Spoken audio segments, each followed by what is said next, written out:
Hello friends, আসসালামু আলাইকুম।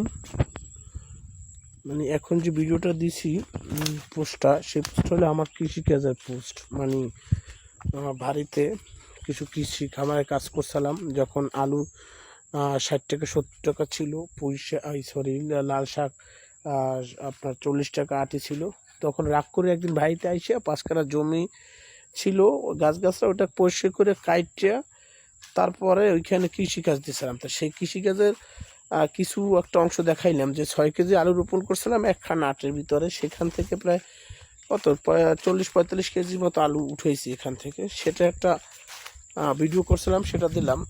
এখানে আমার ছেলে আর আমি কাজ করতেছি খেতে, রাগ করে করছিলাম। বাড়ি চলে এসেছি, 40 টাকা লাল শাক কিনবো, 60 টাকা 70 টাকা আলু, রাগ করে ওই খেত দিয়েছিলাম। তো ইনশাল্লাহ এবছরে আমি এখন পর্যন্ত কোনো কাঁচা তরকারি বাজার থেকে কেনা লাগে নাই। এই কাজ ওই যে কৃষি দিছি সেখান থেকে আমার চলে গেছে।